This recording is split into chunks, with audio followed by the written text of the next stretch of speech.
Hello guys. हम लोग पढ़ रहे हैं क्लास 10th के सिविक्स का चैप्टर नंबर 3।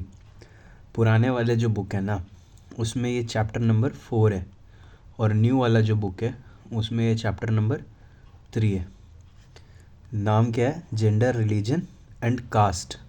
अब आप खुद सोचिए कि पॉलिटी के बुक में आपको जेंडर के बारे में क्यों पढ़ाया जाएगा, रिलीजन और कास्ट के बारे में क्यों पढ़ाया जाएगा। कहीं ना कहीं जेंडर, रिलीजन और कास्ट का पॉलिटी से कुछ तो रिलेशन है ना, तभी तो पढ़ाया जा रहा है।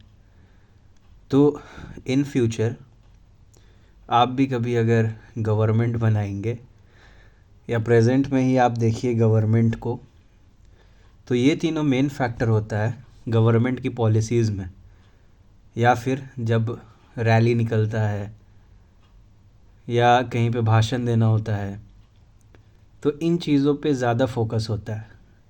जैसे जेंडर का 2 एस्पेक्ट है, ठीक है। एक है पॉजिटिव और एक है निगेटिव। पॉजिटिव जहाँ पे आप इक्वालिटी की बात करते हैं, जेंडर इक्वालिटी।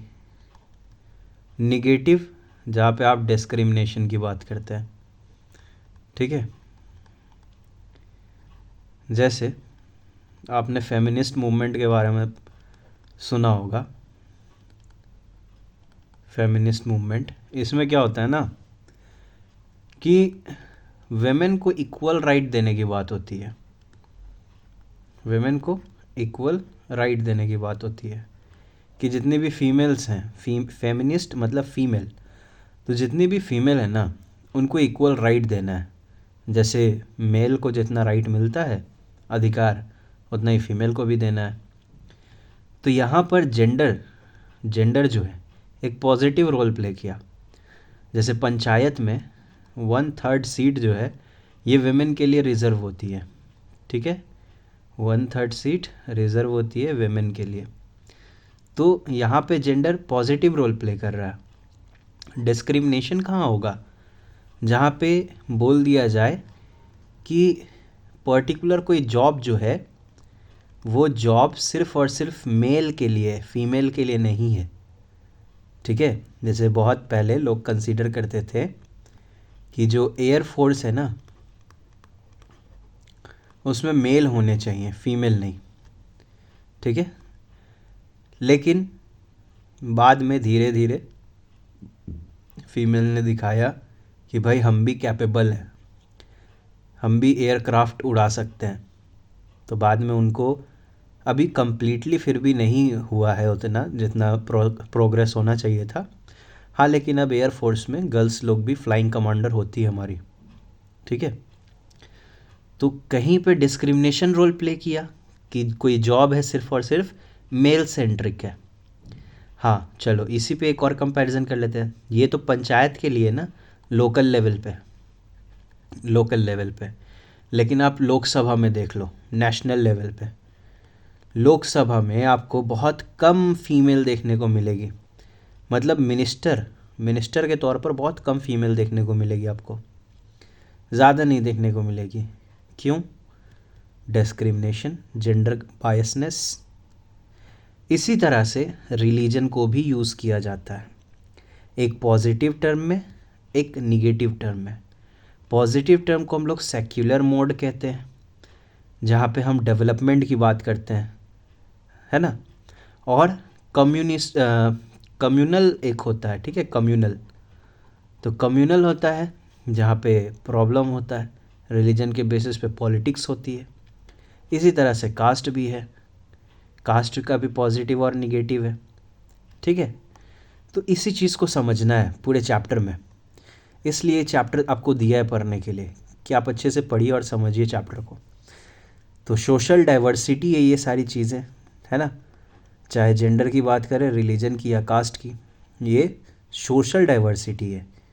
डाइवर्सिटी मतलब डिफरेंसेस, है ना। अलग अलग रिलीजन होता है लोगों का, अलग अलग जेंडर है, अलग अलग कास्ट है। आप समझ रहे होंगे जेंडर में एक हो गया मेल, एक हो गया फीमेल और एक हो गया ट्रांसजेंडर। लेकिन आपको ये नहीं पता है कि ट्रांसजेंडर में भी कई सारे जो है आते हैं, जैसे LGBTQ प्लस बहुत सारे आते हैं, ठीक है। तो डज नॉट थ्रीटन डेमोक्रेसी, तो जब तक डाइवर्सिटी है तब तक डेमोक्रेसी को कोई खतरा नहीं है। पता है क्यों? एक क्लासरूम है, एक क्लासरूम में कोई टीचर है, ठीक है, मान लीजिए कि कोई टीचर है पढ़ाने आए हैं, ठीक है, और यहाँ पे ढेर सारे बच्चे हैं पढ़ रहे हैं, ठीक है। अब यहाँ पे अगर सारे बच्चे टीचर के चमचे निकल जाए तो क्या होगा? कभी भी इस टीचर का कोई कंप्लेंट ऑफिस में नहीं जाएगा। अब भले वो टीचर आपको पढ़ा रहा है या नहीं पढ़ा रहा है, अच्छा पढ़ा रहा है, ख़राब पढ़ा रहा है, जैसा भी, सब तो इसको टीचर को लाइक करने वाले बच्चे हैं, है ना, तो कोई भी इसका कंप्लेन नहीं करेगा। तो ऐसे में क्या होगा? ये भाई साहब जो है ये डोमिनेंट हो जाएंगे, इनका जो मन आएगा वो करेंगे, पढ़ाना होगा पढ़ाएंगे, नहीं पढ़ाना होगा नहीं पढ़ाएंगे। लेकिन अब इसी में अगर मान लीजिए कि दो बच्चा भी अगर अलग है, ये टीचर को पसंद नहीं करता है और ये सारे बच्चे टीचर को पसंद करते हैं, तो अब क्या क्या होगा? अब अगर टीचर कोई गलती करेगा, ये बच्चे तुरंत चल जाएंगे ऑफिस में कंप्लेन करने, है ना, कि देखिए ऐसा ऐसा बात है, सर पढ़ा नहीं रहे। तो डाइवर्सिटी होने से यही चीज़ मेंटेन होती है, चेक एंड बैलेंस होता है, चेक एंड बैलेंस। आप जो है ना, अगर एक ग्रुप को आप हैप्पी रख रहे हैं और दूसरा आपसे हैप्पी नहीं है, तो एक अगर आपके पॉजिटिव काम को गिना रहा है ना, तो दूसरा आपके निगेटिव काम को भी गिनाएगा। अब इस टीचर के मन में कहीं ना कहीं डर रहेगा कि नहीं भाई बच्चे देख रहे हैं, हम बच्चे अवेयर हैं, अगर हम नहीं पढ़ाएंगे अच्छे से तो जाके बोल देंगे। इसी तरह से हमारे नेता होते हैं, मिनिस्टर, इसी तरह से हमारा कंट्री वर्क करता है। अगर एक सपोर्टर है तो अपोज़र भी होना चाहिए। इसीलिए देखोगे गवर्नमेंट में एक होती है रूलिंग पार्टी और एक होता है अपोजिशन, ठीक है। तो क्या होता है अपोजिशन का काम? अगर रूलिंग पार्टी आपको पॉजिटिव बातें सिर्फ दिखा रही है ना, तो निगेटिव बातें आपको कौन दिखाएगा? अपोजिशन, कि हाँ भाई इस सरकार का ये डिमेरिट्स भी है। समझे? तो डाइवर्सिटी होना काफ़ी ज़रूरी है। Political expression of social differences is possible and sometimes quite desirable. तो अगर इस सोशल डिफरेंसेस को हम पॉलिटी में यूज़ करें, पॉलिटिकल सिनारियो में यूज़ करें, तो कभी कभी ये फ़ायदेमंद भी होता है हमारे लिए। फॉर एग्ज़ाम्पल, कास्ट का जो सिस्टम है, आपको पता है कि बहुत पुराने टाइम से चला आ रहा है। जब तक कास्ट के सिस्टम को पॉलिटी में नहीं लाया गया था, तब तक रिज़र्वेशन की बात नहीं होती थी कि रिज़र्वेशन देना है या नहीं देना है। लोग तो इन लोग को बैठने भी नहीं देते थे, नीचे जाति वालों को। जब भी कोई कास्ट बोलता है तो तुरंत दिमाग में दौड़ता है नीची जाति का, है ना, जो कि गलत है। कास्ट तो कास्ट है ना। तो लोग तो बैठने भी नहीं देते थे। लेकिन जब हमने कास्ट को पॉलिटी में लाया, सरकार में, गवर्नमेंट में, तब कास्ट में जो लोअर कास्ट के लोग हैं उनको इज़्ज़त मिलनी शुरू हुई कि नहीं भाई इनको भी अपने लिए लड़ना था, इन्होंने भी अपने आप को रिप्रेजेंटेटिव के तौर पर आगे किया, है ना। तो रिज़र्वेशन की बात कब आई? जब इनको पॉलिटी में लाया गया। और रिज़र्वेशन से लोअर कास्ट के लोगों का प्रॉफिट हुआ, क्योंकि इनके पास उतने पैसे नहीं होते हैं in comparison to rich person, upper caste लोग, इनके पास उतने पैसे फैसिलिटी नहीं होता है कि ये लोग अपना मतलब ठाट बाट से पढ़ाई लिखाई करके और बढ़िया सी नौकरी लें। तो इनके पास गवर्नमेंट जो है ना वो रिज़र्वेशन प्रोवाइड करा देती है, ठीक है, ताकि इक्विटी बनाया जा सके, ठीक है। इक्विटी कहने का मतलब कि इक्वल लेवल किया जा सके। इक्वालिटी अलग होता है और इक्विटी अलग होता है। इक्विटी मतलब ये है बंदा जिसके पास सब कुछ है और ये है जिसके पास कुछ नहीं है। अब हमको 100 रुपया बांटने को बोला गया है, ठीक है, तो हम इसको जो है 20 रुपया देंगे क्योंकि इसको इतना ही का ज़रूरत है, और हम इसको 80 रुपया देंगे ताकि हम इस दोनों का जो लेवल है ना उस लेवल को बराबर कर सकें। लेकिन अगर हम इक्वालिटी की बात करें तो इक्वालिटी में हम ये नहीं देखेंगे कि कौन अमीर है पहले से और कौन गरीब है। हम देखेंगे इक्वालिटी में कि दोनों को हम बराबर बराबर रुपया दें। तो इक्वालिटी में हम पर्सन का बैकग्राउंड नहीं देखते हैं, बस रिसोर्स का हम इक्वल इक्वल डिवीज़न करते हैं। लेकिन इक्विटी में हम पर्सन के बैकग्राउंड के हिसाब से, भैया अमीर है तो इसको कम देंगे, गरीब है तो इसको ज़्यादा हम सपोर्ट करेंगे, ताकि दोनों को समाज में बराबर मौका मिल सके। आई होप समझ में आ रहा होगा। तो सोशल डिफरेंसेस को पॉलिटी में लाना फ़ायदेमंद भी होता है, हाँ, लेकिन प्रॉब्लमेटिक भी होता है। तो इन्हीं सोशल डिफरेंसेस को पढ़ेंगे अब हम लोग। सबसे पहले जेंडर और पॉलिटिक्स में इसका क्या रोल है उसको समझते हैं। देखिए, सबसे पहले जो है ना, इस फोटो को पढ़ेंगे, ठीक है। Why are we discussing things like household work in this textbook on political science? Is this politics? Why not? If politics is about power, then surely male dominance in the household should be considered political। अभी नहीं समझ में आएगा, अब समझ में आएगा थोड़ी देर में, जब हम लोग इस पॉइंट को समझेंगे। पब्लिक और प्राइवेट डिवीज़न। पब्लिक मतलब पब्लिक प्लेसेस पर, सरकारी जगह। प्राइवेट मतलब अपने घर में, ठीक है। तो आपको एक चीज़ कॉमन देखने को मिलेगी, सेक्सुअल डिवीज़न ऑफ लेबर। यानी लेबर जो है इसको हम डिवाइड करते हैं on the basis of sex, यानी कि आपका जेंडर, ठीक है। जैसे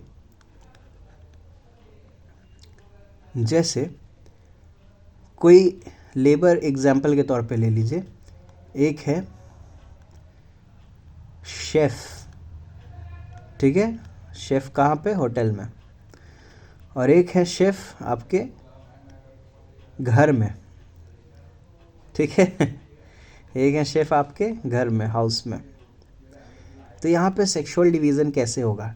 देखिए, घर है ना, तो घर में खाना बनाने का काम मेल को दिया जाता है या फीमेल को? ऑब्वियस सी बात है, सब बोलेंगे फीमेल को खाना बनाने का काम दिया जाता है। तो हमने क्या किया कि जेंडर के बेसिस पे लेबर डिसाइड कर लिया। Labour means work. हमने जेंडर के बेसिस पे वर्क डिसाइड कर लिया। और दूसरा है होटल में। तो होटल में शेफ़ मैक्सिमम आपको कौन दिखते हैं? मेल दिखते हैं या फीमेल दिखती हैं? मेल दिखते हैं। होटल में शेफ़ आपको मेल दिखते हैं, है ना। ढाबे पे खाना बनाने वाले भी आपको मेल दिखते हैं। तो क्या है कि यहाँ भी जेंडर के हिसाब से आपने काम फिक्स कर दिया। तो इससे ये समझ में आ रहा है कि प्लेसेस, पब्लिक प्लेस जहाँ पे था वहाँ पे इस पैटर्न को फॉलो किया गया, मेल वाले को। और प्राइवेट प्लेस जहाँ पे था वहाँ पे फीमेल वाले सिस्टम को फॉलो किया गया। तो पब्लिक और प्राइवेट दोनों जगह पर लेबर को जेंडर के हिसाब से बांट दिया जाता है। इसी को कहते हैं हम लोग sexual division of labour. For example, एक और एग्ज़ाम्पल से देख लेते हैं। कई सारा काम है घर में, लाइक बाहर से अगर आपको राशन लाना है, तो किसको भेजा जाता है? बॉय को। क्यों? क्योंकि उसको माना जाता है कि वो स्ट्रॉन्ग है, भारी सामान उठा सकता है, ठीक है। और घर में अगर कपड़ा धोना है, ठीक है, कपड़ा वॉश करना है, तो किसको दिया जाएगा? गर्ल्स को। क्योंकि मानना क्या है कि लड़कियां ही इस काम के लिए बनी, लड़कियां इस काम को अच्छे से कर लेंगी। तो हमने ये डिवीज़न कर दिया काम का on the basis of sex, ठीक है। तो ये भी क्या हो गया? Sexual division of labour. तो कई काम के लिए वेमेन को पैसे भी नहीं दिए जाते हैं, है ना। घर से बाहर काम नहीं कर सकती हैं, पैसे नहीं दिए जाते हैं काम करने के। जैसे घर में ये शेफ़ का काम कर रही हैं, इनको पैसे नहीं मिलेंगे, लेकिन बाहर ये भाई साहब शेफ़ का काम कर रहे हैं जाके, तो इनको पैसे मिलेंगे। समझ रहे हो? तो एक हायरार्की डेवलप होता है सोसाइटी में। हर जगह पे आपको अपने घर में भी देखने को मिलेगा कि डिसाइड रहता है कि फ़ीमेल का क्या काम है, मतलब आपकी बहन का क्या काम है, या फिर आपकी मम्मी का क्या काम है, आपका क्या काम है, आपके पापा का क्या काम है। ठीक है, अब आपको ये समझ में आएगा। ये स्टूडेंट जो है, ये स्टूडेंट पूछ रहा है कि घर की बातें पॉलिटिकल साइंस में क्यों लिखी हुई है, क्या ये राजनीति नहीं है? तो मैडम बोलते हैं कि क्यों नहीं, अगर पॉलिटिक्स का मतलब है पावर, तो घर में देखोगे तो फिर समझ में आते ही होगा कि मेल डोमिनेंस घर में ज़्यादा रहता है। तो बिल्कुल ये पॉलिटी ही तो हुआ, है ना, क्योंकि घर में भी मेल डोमिनेंस, पैट्रियार्कियल सोसाइटी इसको कहते हैं, पैट्रियार्कियल सोसाइटी, जहाँ पे घरों में मर्दों की बातें चलती है। डोमिनेंस किसका होता है? मर्दों का। ठीक है, कई लोग अपने अपने घर में देख लो, पापा की बातें चलती हैं, मम्मी की नहीं। मम्मी की बातें चलती हैं तो लोग क्या बोलेंगे कि हैंडपेक्ड हस्बैंड है, मतलब जोड़ू का गुलाम है, इस तरह से। तो वेमेन लोग भाई कोशिश तो कर रही हैं कि ये जो जेंडर बायसनेस होता है, डिस्क्रिमिनेशन होता है, उसको ख़त्म किया जाए। तो वेमेन लोग कैसे कोशिश करेंगी? अब जाके घर घर तो चिल्लाएंगी नहीं, है ना, तो वेमेन लोग क्या करेंगी? अपनी पार्टी बनाएंगी। हमारे संविधान में इस चीज़ की इजाज़त है कि आप अपनी पॉलिटिकल पार्टी बना सकते हैं। तो वेमेन अपनी पॉलिटिकल पार्टी बनाएंगे, और जैसे ही पार्टी बनाई तो समझ लीजिए कि पॉलिटी में जेंडर का रोल आ गया। ठीक है, पॉलिटी में जेंडर का रोल आ गया। तो वेमेन ऑर्गेनाइज्ड होंगी, यानी कि पार्टी बनाएंगी। एजिटेट, अब अपना जो है स्ट्रगल, इनका जो है अपने हक की लड़ाई लड़ना शुरू होगा कि भैया हमको इक्वल राइट्स चाहिए, क्योंकि भैया आप भी इंसान हैं, हम भी इंसान हैं, तो हमें इक्वल राइट्स चाहिए। जितने आपको राइट्स मिल रहे हैं हमारे भी मिलने चाहिए। लिटरली यार कोई फ़र्क थोड़ी है, जितना आपके पास स्ट्रेंथ है। आप देखिए महिला वेट लिफ्टिंग में, महिला वेट लिफ्टिंग छोड़िए ना, आप देखिए विमेन क्रिकेट में, क्रिकेट को माना जाता है कि ये मेल डोमिनेंट गेम है। ठीक है, मेल डोमिनेंट गेम है, लेकिन आप देखिए, congratulation to our female cricket team, उन्होंने आईसीसी जो है वर्ल्ड कप, है ना, 2025 जीत लिया। किसने जीता भाई? वेमेन टीम ने। समझ में आ रहा है? तो भैया स्ट्रेंथ बराबर ही है, आप उसको मौका तो दीजिए। तो वेमेन लोग पॉलिटी के थ्रू इस जेंडर बायसनेस को ख़त्म कर रही हैं, सेक्सुअल डिवीज़न ऑफ लेबर को ख़त्म कर रही हैं, है ना, और इक्वल राइट्स की डिमांड कर रही हैं। कई जगह पे तो वोटिंग राइट्स भी नहीं मिलते थे वेमेन को, बाद में उन्होंने जब मूवमेंट वगैरह करना शुरू किया इक्वल राइट्स के लिए, तब जाके वोटिंग राइट मिला। तो इस जो इक्वल राइट वाले मूवमेंट है ना फीमेल्स के, उसको फेमिनिस्ट मूवमेंट कहते हैं। अब ज़रूरी नहीं है भाई कि फेमिनिस्ट मूवमेंट सिर्फ फीमेल ही चलाएंगे, कई सारे मेल भी जो है ना, ये भी डिमांड करते हैं फीमेल इक्वालिटी का, कि फ़ीमेल एंड मेल की इक्वालिटी होनी चाहिए। ऐसे जो भी है ना, उन सबको फेमिनिस्ट कहा जाता है। क्या कहा जाता है? फेमिनिस्ट। जो इस आइडियोलॉजी को बिलीव करते हैं उनको फेमिनिस्ट कहा जाता है। और इसी फेमिनिस्ट के जो मूवमेंट चलाए जाते हैं तो उसको फेमिनिस्ट मूवमेंट कहा जाता है। आई होप समझ में आ रहा होगा। कई जगह पर आप देखेंगे आज के टाइम पर बहुत इम्प्रूवमेंट हुआ है जब से इस जेंडर के कॉन्सेप्ट को ना, जेंडर के कॉन्सेप्ट को पॉलिटी में लाया गया है, बहुत फ़ायदा हुआ है। ठीक है, आज देखेंगे आप फीमेल्स को पढ़ने भी दिया जाता है, नहीं तो पहले पढ़ने भी नहीं दिया जाता था। तो आज देखिए फीमेल लोग साइंटिस्ट भी हैं, डॉक्टर भी हैं, इंजीनियर भी हैं, लॉयर्स हैं, मैनेजर, कॉलेज, यूनिवर्सिटी, सब जगह पे आप टीचर को देखेंगे अपने फीमेल होती हैं ना, है ना। कई सारे देश हैं जैसे स्कैंडिनेवियन कंट्रीज़ हैं, मतलब सबसे ऊपर में पोल के पास में देखिए स्वीडन को, नॉर्वे, फिनलैंड। ठीक है, इन सब जगह पे आप देखेंगे तो वेमेन का पार्टिसिपेशन बहुत ज़्यादा है, मतलब इन सब जगह पे फेमिनिस्ट मूवमेंट बहुत अच्छे से काम किया है। तो भैया हमारा तो सोसाइटी पैट्रियार्कियल है, मेल डोमिनेटेड है ना। इसके कई सारे सबूत भी हैं, जैसे आप लिटरेसी रेट देखिए, वेमेन को कम पढ़ाया जाता है, ओनली 54% वेमेन को पढ़ाया जाता है। और मेन 76% मेन लोग पढ़ते हैं, मर्द लोग। इसी तरह से स्कूल में देखोगे हायर स्टडीज़ के लिए, देखो लड़की का 10th 12th होता है, इन लोग की शादी करा दी जाती है। क्यों शादी करा दी जाती है? माइंडसेट है वैसे लोगों का कि लड़की क्या करेगी ज़्यादा पढ़ के। गवर्नमेंट तो कितना काम कर रही है भाई आगे पढ़ने के लिए। गवर्नमेंट जो है ना लड़कियों को स्कॉलरशिप देती है, लोन देती है।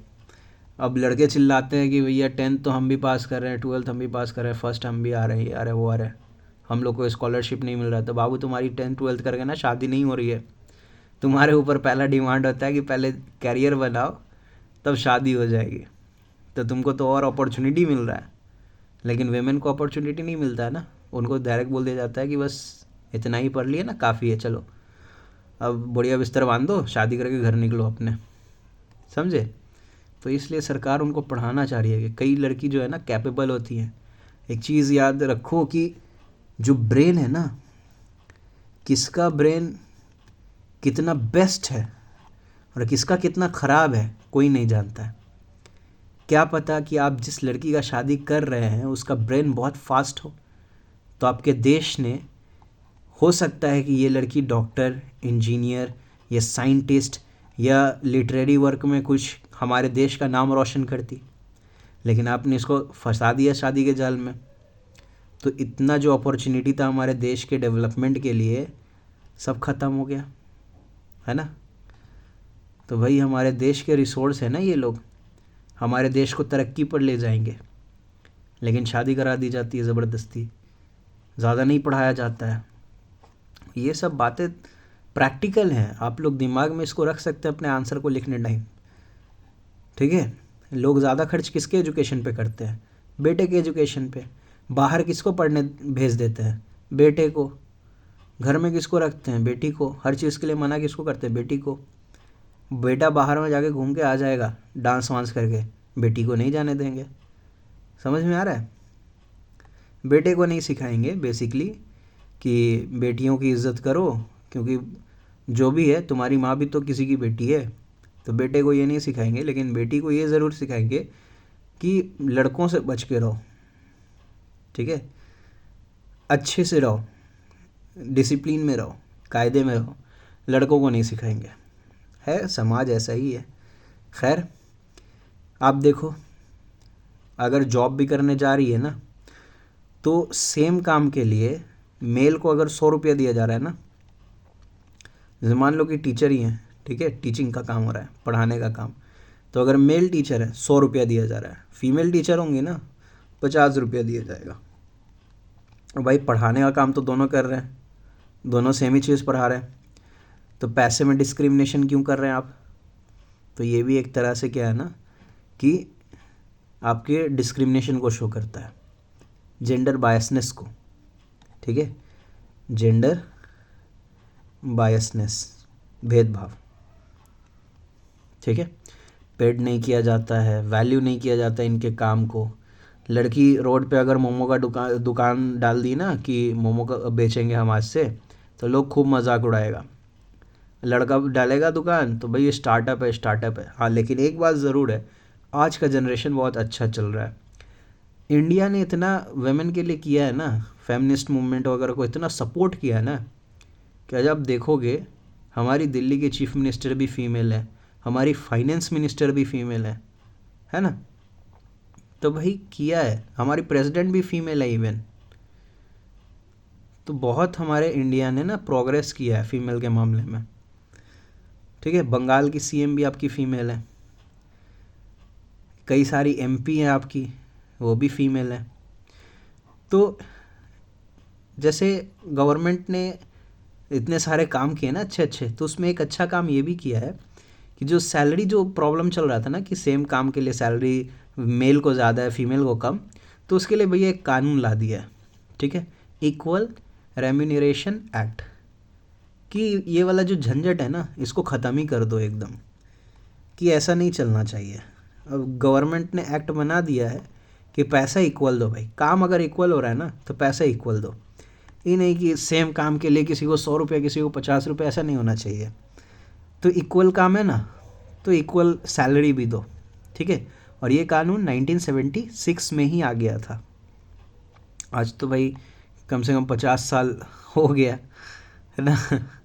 हाउएवर कई सारे फिर भी अभी भी कई सारी जगह पर देखेंगे कि कम ही पैसा दिया जाता है, लेकिन अगर ये वेमेन चाहें तो इसके अगेंस्ट में केस कर सकती हैं।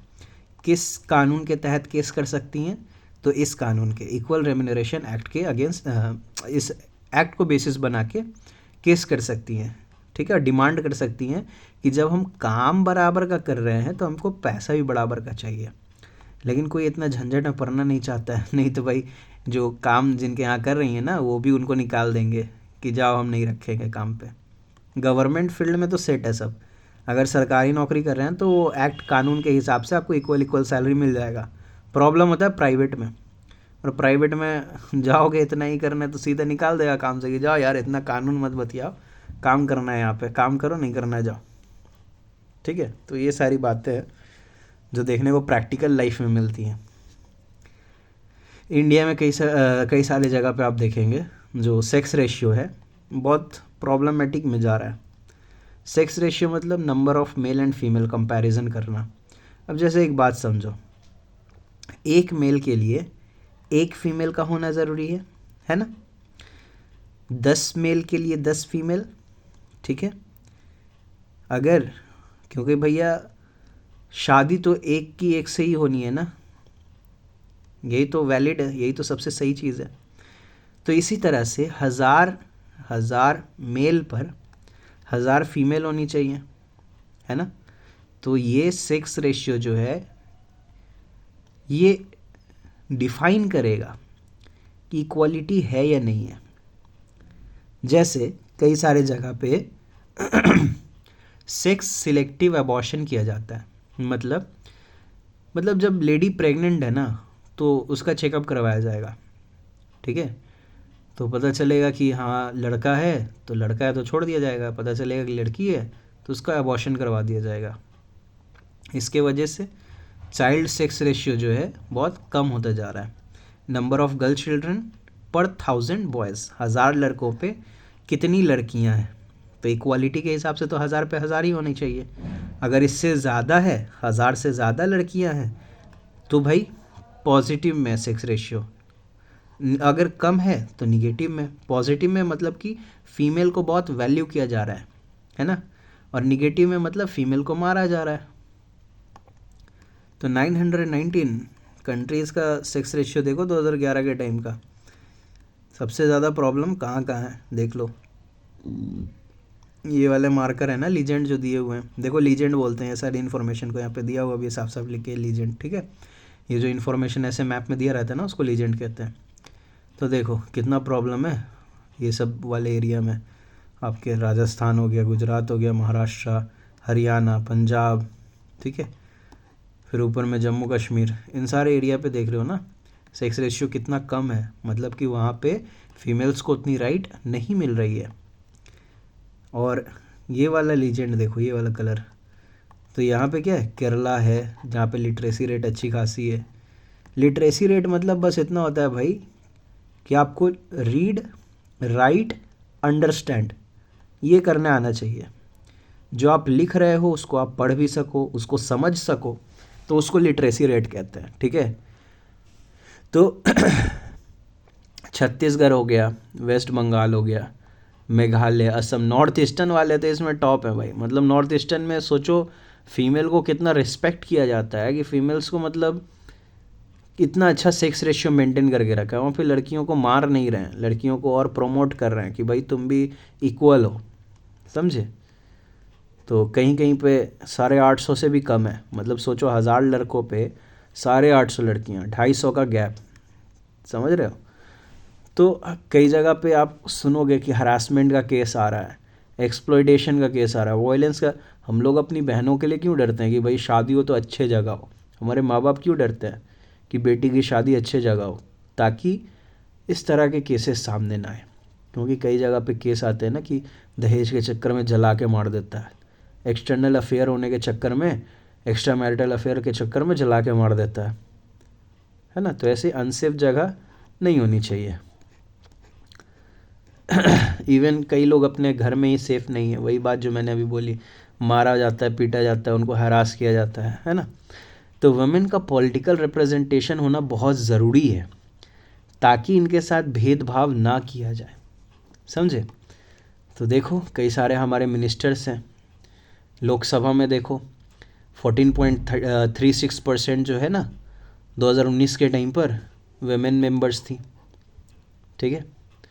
तो इससे ये समझ में आ रहा है कि धीरे धीरे फीमेल का जो ये है पार्टिसिपेशन है वो बढ़ता जा रहा है। जैसे यहाँ पर वुमेन जो है नेशनल पार्लियामेंट में कितना कंट्रीब्यूशन है नेशनल पार्लियामेंट में, तो जो नॉर्डिक कंट्रीज़ हैं वहाँ पे ऑलमोस्ट 50%, अमेरिका में 29.5, यूरोप में 26.4, ये एवरेज लेवल लेकर चला गया है, 24 का ये एवरेज लेवल है। इंडिया में सबसे कम पार्टिसिपेशन है लोकसभा में, सेंट्रल गवर्नमेंट में, पैसिफिक में उससे थोड़ा ज़्यादा, अरब स्टेट्स में और ज़्यादा, एशिया में और ज़्यादा, ठीक है। तो ये नेशनल पार्लियामेंट में वुमेन का पार्टिसिपेशन कितना है उस चीज़ को दिखा रहा है। यहाँ पे लिखा हुआ है, कब का डेटा है, 1 अक्टूबर 2018।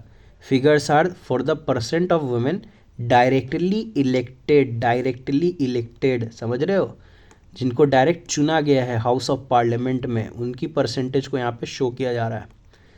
तो सब सहारन अफ्रीका सोचो भाई आगे जा रहा है, और यहाँ पे नहीं हो रहा है हालात सही। आए दिन कई तरह का केस सुनने को मिलता है फीमेल के रिगार्डिंग में, ऐसा हो गया वैसा हो गया, अनसेफ है ना। तो कहीं ना कहीं हम लोग को इनिशिएटिव लेना चाहिए ना लड़कों को, कि भाई हमें बाहर अगर रोड पे निकलना है ना तो अपने नज़र पे पर्दा करना है, मतलब अपने नज़र को इस तरह से नहीं रखना है कि जिससे फीमेल लोग हैं ना अनसेफ फील करें। हमें पॉजिटिव रहना है, ठीक है, हमें उन लोगों को आगे बढ़ाना है समाज में, ठीक है। तो ये सब तो डेटा मैंने बता दिया है। तो यही सब बताया गया है कि देखो यार गवर्नमेंट भी बनता है ना, तो गवर्नमेंट में अगर मान लो चीफ मिनिस्टर प्राइम मिनिस्टर बन भी गई कोई महिला, तो उसका जो काउंसिल होता है ना, कैबिनेट, मतलब उसके जो मंत्रिमंडल होते हैं, उसमें मैक्सिमम आपको मेल ही देखने को मिलेंगे। ये सब चीज़ें बता रहा है कि रिप्रेजेंटेशन तो दिया जा रहा है लेकिन उस तरह का रिप्रेजेंटेशन नहीं दिया जा रहा है। सबसे अच्छा काम कौन कर रहा है, पंचायती राज। पंचायती राज में 1/3 सीट जो है ना फिक्स कर दी गई है। पंचायती राज लोकल गवर्नमेंट के लिए, वही पंचायत और म्यूनसिपैलिटी, उधर फिक्स है मामला कि 1/3 सीट जो है उस पर फीमेल ही रहेंगी। तो आज देखो मोर देन 10 लाख वीमेन जो है ना, अब देखो लोकल लेवल पे जो इलेक्शन होता है ना, आपके वार्ड में हो गया, पंचायत में हो गया, इसमें वीमेन लोग का पार्टिसिपेशन बहुत अच्छा देखने को मिलता है, इसलिए उनको इज्जत भी मिलता है। अगर मैं लिटरली देखोगे पॉलिटिक्स में ना ये चीज़ बड़ा फ़ायदेमंद हो गया कि वीमेन लोग को टिकट दिया जा रहा है, उन लोग को इलेक्शन में खड़ा किया जा रहा है। तो इसके लेके ना जो उनके पार्टी के मेंबर हैं, भले मेल क्यों ना हो, वो उनको रिस्पेक्ट बड़ा करते हैं, ठीक है। तो आगे क्या है, हाँ, तो वुमेन का जो ऑर्गेनाइजेशन है वो लोग अब डिमांड कर रहे हैं कि जैसे हम लोग को लोकल गवर्नमेंट में 1/3 सीट दिया जा रहा है ना, उसी तरह से 1/3 लोकसभा में भी दिया जाए और स्टेट असेंबली में भी दिया जाए, ठीक है। आपको पता ही है कि फेडरेशन हमारा कैसे चलता है इंडिया का, कि हमारा सबसे पहले सेंट्रल लेवल है, सेंट्रल लेवल के बाद है हमारा स्टेट लेवल, स्टेट लेवल के बाद है लोकल लेवल, है ना, प्राइम मिनिस्टर, चीफ मिनिस्टर, और इधर हो गया आपके गांव वगैरह के जो वार्ड मिनिस्टर हैं, मतलब वार्ड मेंबर हैं आपके, ठीक है, नेता जो है आपके। तो डिमांड हो रहा है इसी तरह का कि भैया 1/3 सीट लोकसभा में भी चाहिए, और यही प्रपोजल का एक बिल अभी पेंडिंग है पार्लियामेंट में, काफ़ी वक्त से ये पेंडिंग चला रहा है। 2023 में नारी शक्ति वंदन अधिनियम आया, यानी कि वुमेन रिजर्वेशन एक्ट। इसमें बोल दिया गया कि लोकसभा में 33% रिजर्वेशन जो है वो वेमेन को दिया जाएगा। मतलब सीट अगर 100 सीट है ना, तो इसमें 33% यानी कि 33 सीट वेमेन के लिए, ठीक है, लोकसभा में, और स्टेट लेजिस्लेटिव असेंबली में भी, इवन दिल्ली असेंबली में भी। देखो यहाँ पे स्टेट लिखा है ना, दिल्ली यूटी है, इसलिए अलग से दिल्ली को लिखा है यहाँ पे। आप भी जब आंसर लिखोगे तो इस चीज़ को मेंशन ज़रूर से करोगे, क्योंकि स्टेट नहीं है ना दिल्ली, इसलिए खाली स्टेट लेजिस्लेटिव असेंबली लिख कर ये मत सोचना कि उसको कवर कर लिया उसी में, नहीं, अलग से लिख देना दिल्ली असेंबली। तो नारी शक्ति वंदन अधिनियम से हो गया ये चीज़ कि हाँ भाई चलो रिजर्वेशन हो रहा है। तो जेंडर डिवीज़न एक तरह से एग्जाम्पल सेट करता है कि किस तरह से सोशल डिवीज़न को पॉलिटिक्स में लाना ज़रूरी है ताकि वैल्यू मिल सके, समझे, डिसएडवांटेज ग्रुप जो है उनको फ़ायदा हो सके। आई होप अच्छे से ये वाला जो टॉपिक था जेंडर एंड पॉलिटिक्स क्लियर हो गया होगा, माइंड में बैठ गया होगा। नाउ अगला टॉपिक है religion, communalism and politics. Religion, communalism and politics important topic है। देखो गांधी जी क्या कहते हैं। सॉरी गला थोड़ा ख़राब है, खराश हुआ है। गांधी जी कहते हैं कि रिलीजन को कभी पॉलिटिक्स से अलग नहीं किया जा सकता है। तो धर्म को कभी पॉलिटिक्स से अलग नहीं किया जा सकता है। मतलब समझते हो इसका मतलब है मोरल वैल्यूज़। मोरल वैल्यूज़ ये नहीं कि आप हिंदू हैं कि मुस्लिम हैं, नहीं, मोरल वैल्यूज़ क्या है। हर रिलीजन में मोरल वैल्यूज़ होते हैं, इथिक्स होती है रिलीजन की। जैसे हर रिलीजन में एक बात बोला गया है जो कि है ह्यूमैनिटी। ह्यूमैनिटी फर्स्ट, पहले अच्छे इंसान तो बनिए तब देखिएगा अपना धर्म जाति, है ना। तो इसी इथिक्स का होना ज़रूरी है। रिलीजन में इथिक्स को लाइए, मोरल वैल्यूज़ को लाइए। ये नहीं भाई कि हम हिंदू हैं, हम मुस्लिम हैं, हम क्रिश्चियन के नेता हैं, हम सिख के नेता हैं, ये नहीं, मोरल वैल्यूज़ की बात कीजिए, ठीक है। तो गांधी जी इस चीज़ के बारे में बोलते थे कि इस चीज़ को पॉलिटिक्स से अलग नहीं किया जा सकता है। ह्यूमन राइट्स ग्रुप जो है हमारे कंट्री में, वो कहते हैं कि गवर्नमेंट को स्टेप लेना चाहिए कि जो राइट्स वगैरह होते हैं ना, दंगे फसाद हो जाते हैं, वो ना हो, उसको रोका जाए। कम्युनल राइट्स मतलब धर्म के नाम पे लड़ाई होना। धर्म के नाम पे लड़ाई होना। तो ह्यूमन राइट्स ग्रुप कहते हैं गवर्नमेंट को स्टेप उठाना चाहिए, धर्म के नाम पे दंगे ना हो। जो माइनॉरिटी में, माइनॉरिटी मतलब समझो एक क्लास में अगर 10 बच्चे हैं, 8 बच्चे टीचर के चमचे हैं और 2 बच्चे चमचे नहीं है टीचर के, तो ये हो गया माइनॉरिटी और ये हो गया मेजॉरिटी, समझे। तो माइनॉरिटी को सब क्या करेगा, जब भी टीचर का कंप्लेन ऑफिस में जाके करेगा माइनॉरिटी, तो मेजॉरिटी उसको धमकाएगा कि करेगा कंप्लेन तो बोलेगा जाके ऑफिस में। तो टीचर का काम बनता है, टीचर का, कि इसको भी प्रोटेक्ट करे। बच्चा तो ये भी है ना भाई, तुम्हारा स्टूडेंट तो ये भी है, तो इसको भी प्रोटेक्ट करो। तो उसी तरह से गवर्नमेंट का काम बनता है कि वो माइनॉरिटीज़ को प्रोटेक्ट करे, कम्युनल राइट्स होने से रोके, ठीक है। फैमिली लॉस चलता है सारे रिलीजन में। सारे रिलीजन में फैमिली लॉस क्या है कि धर्म कोई भी हो, कहीं ना कहीं पे वेमेन के लिए डिस्क्रिमिनेशन दिखाया ही जाता है। अच्छा एक चीज़ कॉमन नोटिस करोगे, कोई भी रिलीजन हो, कि शादी के बाद मेल जो है ना, मेल वो फीमेल के यहाँ नहीं जाता है। फीमेल आती है इसके घर पे रहने के लिए, फीमेल इसके घर पे रहने आती है, ठीक है। हर रिलीजन में ये चीज़ देखा गया है कि शादी के बाद फीमेल जाती है मेल के यहाँ पे रहने के लिए, मेल नहीं जाते हैं, घर जमाई नहीं बनते हैं, ठीक है। बहू बन जाती है लेकिन घर जमाई नहीं बनते हैं। तो ये फैमिली लॉज है, समझे। कमाने का काम कौन करेगा, मेल करेगा, और घर पे बच्चे संभालने का काम कौन करेगी, फीमेल करेगी। ये भी फैमिली लॉ है।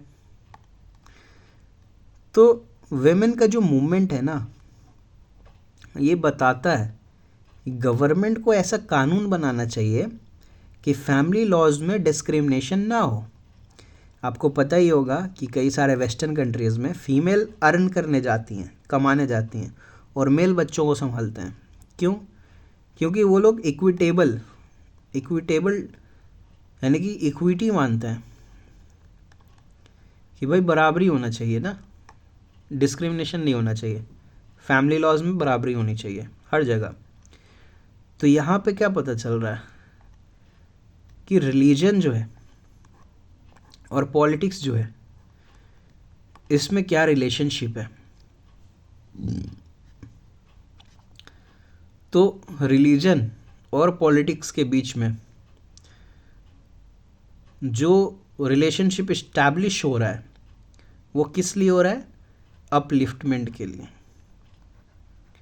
अपलिफ्टमेंट के लिए कि भैया जो भी प्रॉब्लम है रिलीजन में, जिसके बेसिस पे बायसनेस किया जा रहा है फीमेल के साथ, तो गवर्नमेंट उसके लिए एक्ट लाएगा और उस एक्ट के थ्रू उनका अपलिफ्टमेंट कराएगा, यानी कि भला कराएगा।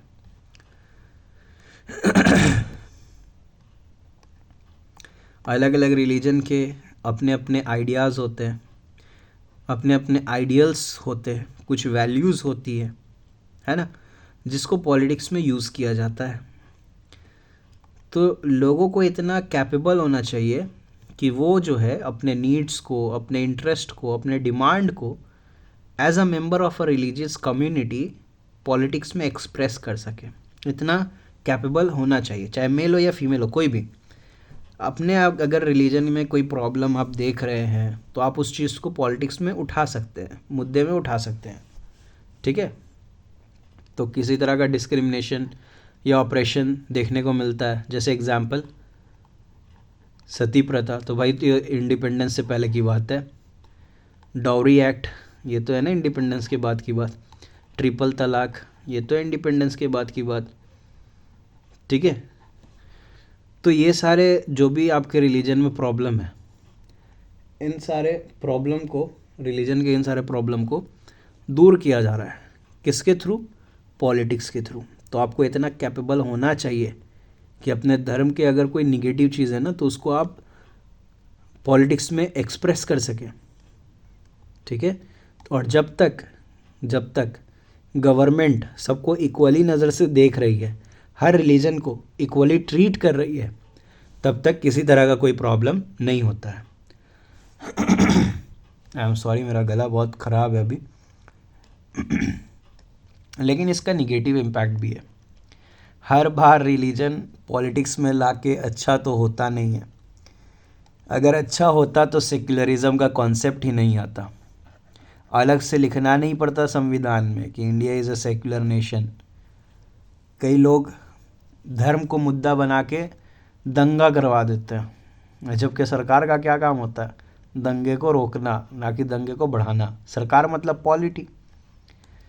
तो क्या होता है जब सुपीरियरिटी झाड़ने की कोशिश होती है ना, कि भाई मेरा ही रिलीजन है, सुप्रीम है, बाकी किसी का नहीं, बाकी मेरे सामने ना हवा कम पानी है, वहाँ पे प्रॉब्लम होता है, वहाँ पे दंगे होते हैं, ठीक है। तो डोमिनेंस बनाना गलत चीज़ है। जब तक बराबर नज़र से देख रहे हो, जब तक सरकार सारे धर्म को इक्वल मान रही है, इक्वली ट्रीट कर रही है, तब तक सब चीज़ें ठीक चलती है। लेकिन जहाँ डोमिनेशन एक धर्म का आना शुरू होता है, वहीं से मामला गड़बड़ाना शुरू होता है। और यही तो भाई ब्रिटिश करके गए ना। ब्रिटिश का काम क्या था, यही चीज़ लाना इंडियन पॉलिटिक्स में। इसीलिए देखो बंगाल पार्टीशन हुआ था ना। बंगाल पार्टीशन क्यों हुआ, इसी डोमिनेंस के बेसिस पे। उन्होंने देखा कि भाई ये लोग तो अपने सोसाइटी में इक्वल चल रहे हैं, हिंदू मुस्लिम सब मिल के अपना काम आगे बढ़ा रहे हैं, तो ऐसा क्या करें कि जैसे ये लोग आपस में ही लड़ जाए। तब उन्होंने आइडिया लाया डोमिनेशन का। डोमिनेशन करवा दो किसी एक रिलीजन का। दोनों के कान जाके भरने लगे कि देखो तुम्हारा रिलीजन अच्छा है, लेकिन ये लोग मान नहीं रहे हैं। सब दोनों को एक ही बात जाके बोलने लगे। अब दोनों को हो गया भाई कि हाँ, दोनों पार्टी को कि नहीं भाई ब्रिटिश तो सही बात बोल रहा है, ठीक है। पहले जब दाल नहीं गला तो उन्होंने बंगाल पार्टीशन करवा दिया। बंगाल पार्टीशन करवाया, कुछ लोग को भड़का दिया, तो लोग खुश भी हो गए। तो एक हो गया पॉजिटिव ग्रुप जो सपोर्ट कर रहा है, ठीक है, कि हाँ भाई सही है, बंगाल का पार्टीशन होना बिल्कुल सही था। एक हो गया निगेटिव ग्रुप जिसको अपना दिमाग समझ में आ रहा है कि लड़ाई करवा रहा है। तो ये डोमिनेशन होना गलत है। डोमिनेशन राइट्स की तरफ ले जाता है, कम्युनल पॉलिटिक्स की तरफ। राइट्स मतलब RIOTS वाला, ठीक है, RIGHTH वाला नहीं, ये वाला राइट्स की बात नहीं कर रहे हैं, ये वाला राइट्स की बात कर रहे हैं। तो जहाँ पे डोमिनेशन कराया जाता है ना, वहाँ पे गलत होता है। आप जब फ्यूचर में गवर्नमेंट जाएंगे बनने, आप मिनिस्टर बनेंगे, CM PM बनेंगे, तो आपको इस चीज़ को माइंड में रखना है जो आप पढ़ रहे हैं आज। आपको क्लास 10th में ही क्यों पढ़ाया जा रहा है? क्योंकि 10th के बाद आपकी वोटिंग की एज होगी, आप वोटर बनेंगे। तो आप वोटर बनेंगे ना, तो आपको ये चीज़ें दिमाग में रखनी है कि कम्युनल पॉलिटिक्स नहीं करने देना है। आपको वोट वहाँ पे करना है जहाँ पे सेक्युलर पॉलिटिक्स हो। सेक्युलर का मतलब ये नहीं होता है कि आप धर्म को मान ही नहीं रहे हैं, आप मान रहे हैं, लेकिन सब धर्म को आप बराबर मान रहे हैं, ठीक है। आपके नज़र में सारे धर्म एक जैसे हैं। जैसे माँ बाप के नज़र में बेटा, कोई बिगड़ा हुआ बेटा हो या अच्छा बेटा हो, सब तो माँ बाप के नज़र में अपना अपना बच्चा होता है ना, कि हाँ ये मेरा अपना बच्चा है, अच्छा हो या ख़राब हो, है तो अपना।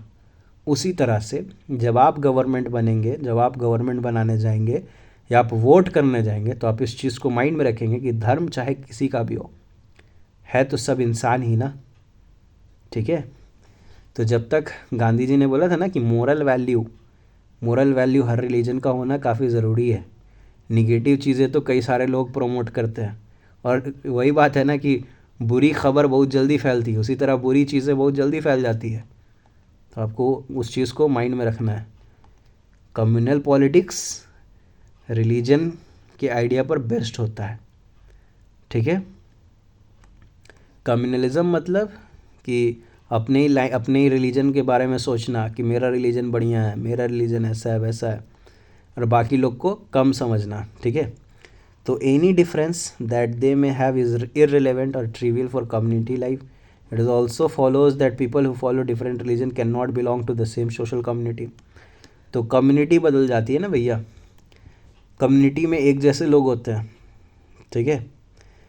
तो एक्सट्रीम फॉर्म ऑफ कम्युनलिज्म जो है, जहाँ पे लोग अपने आप को बराबर नहीं समझते हैं, can not live as equal citizen within one nation, community का डोमिनेंस होने लगता है जहाँ पे, वहाँ पे लड़ाई शुरू होती है। वही बात है सेम जो मैंने बताया, सेम चीज़ ही है। कम्युनलिज्म जो है, हाँ यहाँ से ये इम्पोर्टेंट है, कम्युनलिज्म जो है पॉलिटिक्स में अलग अलग फॉर्म ले सकता है। जैसे एवरीडे बिलीफ में हम देखते हैं, हर रोज़ के इसमें दिनचर्या में देखते हैं कि जब पॉलिटिक्स में रिलीजन को गलत तरह से दिखाया जाता है, तो लोगों के मन में प्रिजुडाइस बनता है, और यही प्रिजुडाइस लॉन्ग टर्म में स्टीरियोटाइप हो जाता है। आप किसी के बारे में एक बार गलत सोचे, 2 बार गलत सोचे, दैट इज़ प्रिजुडाइस, निगेटिव सोचना। लेकिन अब आप उसको अगर मतलब कर दिए कि भाई ये परमानेंट ही ऐसा ही है, परमानेंटली आप उसको निगेटिव ही सोच रहे हैं, उसके रिगार्डिंग आप कभी अच्छा नहीं सोच रहे हैं, तो वो स्टीरियोटाइप है। आपका बिलीफ बन जाना कि हाँ ये जो है ना हमेशा गलत ही रहेगा, समझे। तो अगर आप किसी के बारे में कभी कभार कुछ निगेटिव बातें सोचते हैं, तो उसको प्रिजुडाइस कहते हैं, और हमेशा ही निगेटिव सोच रहे हैं उसको स्टीरियोटाइप कहते हैं। तो यही होना शुरू हो जाता है रिलीजन के नाम पे ना, इसीलिए लड़ाई होती है, क्योंकि लोगों के मन में प्रिजुडाइसेस बनने लगते हैं कि ये जो है बंदा ये गलत ही है, और यही प्रिजुडाइस अगर सुधारा नहीं जाए तो वो स्टीरियोटाइप का रूप ले लेता है, हमेशा लोग उसके बारे में निगेटिव सोचेंगे फिर, समझे बात को। नेता लोग यही तो करते हैं भाई, इसलिए तो उनकी रोटी चलती है, इलेक्शन के टाइम पर रिलीजन का मामला आता है, नहीं तो पूरे 5 साल तक कोई रिलीजन का मामला नहीं देखने को मिलता है। तो कम्युनल माइंड हमेशा पॉलिटिकल डोमिनेंस चाहता है अपने रिलीजन का। तो जो बंदा पावर में बैठा है वो सोचेगा कि मेरा ही रिलीजन का डोमिनेंस चले, और वहीं पे लड़ाई होती है। इसको कहते हैं मेजोरिटेरियन डोमिनेंस, चैप्टर 1 में पढ़े थे, श्रीलंका का केस, मेजोरिटेरियनिज्म, मेजॉरिटी। तो मेजॉरिटी कम्युनिटी जिस रिलीजन से बिलोंग करती है, अगर आप उस रिलीजन का डोमिनेंस चला रहे हैं तो इसको मेजॉरिटेरियन डोमिनेंस कहा जाएगा। तो भाई जहाँ पे ऐसा होता है ना कि मेजॉरिटी कम्युनिटी अपना डोमिनेंस चलाती है, वहाँ पे माइनॉरिटी कम्युनिटी लड़ाई करके, दंगा करके, फसाद करके अपने आप को सेपरेट कर लेती है। ठीक है, अपने आप को सेपरेट कर लेती है। कई सारे देश इसी में तो बर्बाद हुए हैं ना, मेजॉरिटी दिखाने में, मेजॉरिटेरियन डोमिनेंस। एग्जांपल के तौर पे पाकिस्तान मेजॉरिटेरियन डोमिनेंस दिखाने के चक्कर में बर्बाद हो रखा है, क्योंकि भाई पावरफुल रिसोर्स जो आपके, जिसको ह्यूमन कहा जाता है, आप ह्यूमन के रिसोर्स को आप मेजॉरिटी और माइनॉरिटी में नहीं बांट सकते। ठीक है, हो सकता है माइनॉरिटी में ही कोई बंदा ऐसा हो जिसका माइंड इतना अच्छा हो कि वो आपके देश को तरक्की पे ले जा सके, और मेजॉरिटी में वैसे बंदे ना हो। आपने मेजॉरिटेरियन डोमिनेंस दिखाया, माइनॉरिटी कम्युनिटी बेचारी अपने आप को अलग फील करने लगी, तो अब ये क्या चाहेंगे कि भाई हम अलग ही हो जाते हैं, सेपरेट हो जाते हैं। तो इसके वजह से भाई आप ही का नुकसान हुआ ना, इसलिए देखो तरक्की नहीं कर पाता है। समझे। तीसरा है पॉलिटिकल मोबिलाइजेशन, धर्म के नाम पे वोट मांगना। ये तो भाई आजकल कॉमन हो गया है, सारे नेता जो है ना इसी चीज़ में लगे फिरे, अपना सिंबल दिखा के, रिलीजियस लीडर बन के अपने आप को कि हम ही हैं धर्म के नेता, इमोशन करके लोगों के अंदर डर पैदा करके कि अगर दूसरे धर्म का सरकार बन गया तो ऐसा होगा वैसा होगा। ठीक है, इन सब टैक्टिक्स के थ्रू वोट मांगते हैं, है ना। Special appeal to the interest और emotion of voters of one religion in preference to other, कि अगर आपको अपना धर्म बचाना है, ये करना है, तो इसको वोट करिए, हमको वोट करिए। कभी कभी बहुत बहुत ज़्यादा ख़राब हो जाता है कम्युनलिज्म, जैसे वायलेंस, राइट, मसाकियर। जब पार्टीशन का टाइम था ना, तो पार्टीशन के टाइम पे यही चीज़ देखने को मिला था। अपने मेजॉरिटेरियन डोमिनेंस दिखाने के चक्कर में दोनों मुल्कों में लड़ाई हो गई। ठीक है, और ये सारा फूड किसका था किया हुआ? ब्रिटिश का। ऑब्वियस सी बात है, उन्होंने देखा भैया ये लोग मेरे से लड़ता है, एक काम करो दोनों को आपस में लड़ाओ। ठीक है, हिंदू मुस्लिम ये दोनों लड़ता है मेरे से, अब हमको प्रॉब्लम होता है, तो एक काम करिए दोनों को आपस में लड़ा दो। दोनों आपस में लड़ता रहेगा, हम इधर मज़ा करेंगे आराम से, मेरा रूल चलता रहेगा। लेकिन भैया जी लोग का ख्वाब सही पूरा हुआ नहीं, क्योंकि भाई अगर आपके हाथ में 5 उंगली है तो 5 उंगली एक जैसा होता नहीं है ना। अगर इस दोनों में अगर निगेटिव पीपल हैं तो दोनों में पॉजिटिव पीपल भी तो होंगे, और उन्हीं पॉजिटिव पीपल में थे हमारे गांधी जी, डॉक्टर भीमराव अम्बेडकर। इन लोग सब ने क्या किया, निकलो यहाँ से ब्रिटिश, भागो अपने एम्बिशन को लेकर। समझे। तो कई सारे कम्युनल वायलेंस देखने को मिलते हैं जब गलत तरीके से रिलीजन को रिप्रेजेंट किया जाता है। सही तरीके से रिप्रेजेंट किया जाता है तो क्या देखने को मिलता है? डाउरी सिस्टम ख़त्म हो गया। क्या देखने को मिलता है? ट्रिपल तलाक ख़त्म हो गया।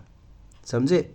अगर सही तरीके से रिलीजन को लाया जाए तो धर्म की जो गलत चीज़ें हैं उसको ख़त्म किया जाता है, और अगर गलत तरीके से पॉलिटिक्स में रिलीजन को दिखाया जाए तो वहाँ पे दंगे होते हैं, मारपीट होता है। तो आप जब गवर्नमेंट बनाओगे, आपको दिमाग में होना चाहिए, जब चाहे वोट करने जाओ चाहे गवर्नमेंट में आने जाओ, दिमाग में होना चाहिए कि अगर रिलीजन को यूज़ करना है पॉलिटिक्स में तो इन कामों के लिए करो, रिफॉर्म के लिए, ना कि इन कामों के लिए करो। डोमिनेंस वाले काम नहीं होने चाहिए, इक्वालिटी होनी चाहिए।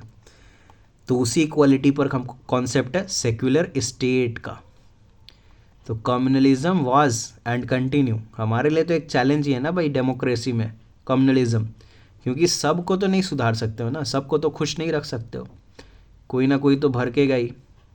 जैसे एग्जाम्पल देख लो, श्रीलंका वगैरह में देख लो। बाकी श्रीलंका में बुद्धिज़्म है, बाकी जगह पे कहीं पे इस्लाम डोमिनेंट है, कहीं पे कोई रिलीजन, कहीं पे कोई रिलीजन। इंडिया में ऐसा कोई कॉन्सेप्ट नहीं है। ऑफिशियल हमने किसी भी रिलीजन को ऑफिशियल नहीं बनाया। क्यों नहीं बनाया? क्योंकि हम नहीं चाहते थे कि रिलीजन के नाम पे दंगे फसाद हो। श्रीलंका में बुद्धिज़्म है, देखो लड़ाई हुआ था, चैप्टर 1 में तो पढ़े ही होगे। पाकिस्तान में इस्लाम है, वहाँ भी लड़ाई हुआ। इंग्लैंड में क्रिश्चियनिटी है, वहाँ भी रिफॉर्म होने का हुआ। तो हमारे यहाँ पे ना रिलीजन के नाम पे दंगे फसाद ना हो, इसलिए हमारे संविधान ने किसी भी रिलीजन को स्पेशल स्टेटस दिया ही नहीं, सबको बराबर कर दिया कि चाहे मेजॉरिटी का रिलीजन है या माइनॉरिटी का रिलीजन है, भैया सब बराबर है। अगर एक बंदा का भी कोई रिलीजन है ना, एक बंदा अलग रिलीजन फॉलो करता है तो उसके भी रिलीजन को वैल्यू किया जाएगा। इससे क्या होगा, इससे किसी को फील नहीं होगा कि हम अलग हैं, समझे। तो कॉन्स्टिट्यूशन बोलता है कि भैया अपना आराम से प्रोफेस करो, जो रिलीजन मानना है मानो, नहीं मानना है छोड़ना है ना, नॉट टू फॉलो एनी तो छोड़ दो, कोई फ़र्क नहीं पड़ता है। क्यों फ़र्क नहीं पड़ता है? क्योंकि रिलीजन जो है ना, आपने नहीं चुना है, रिलीजन ने आपको चुना है। कैसे? आपके पेरेंट्स का जो रिलीजन था वही आपको मिला है। तो ये एक सेकेंडरी चीज़ है, सेकेंडरी है। इस पे लड़ना क्या है भाई? बोल के पैदा हुए थे क्या कि हम इस रिलीजन में होंगे? नहीं ना, वो तो पैदा होने के बाद पता चला कि इस रिलीजन में पैदा हो गया हो। समझ में आ रहा है? तो इसलिए इसके बेसिस पे लड़ाई करना बेतुका है, ठीक है। यही चीज़ हमारा संविधान भी कहता है।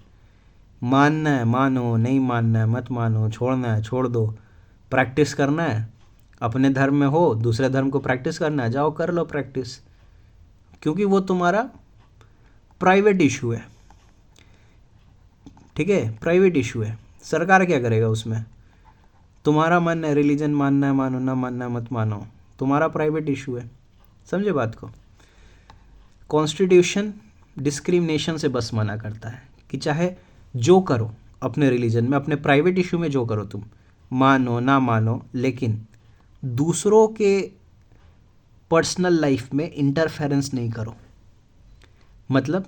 मतलब तुम अपने प्राइवेट इशू में मान रहे हो कि मेरा रिलीजन बेस्ट है, ठीक है, तो तुम अपने तक रखो उस चीज़ को।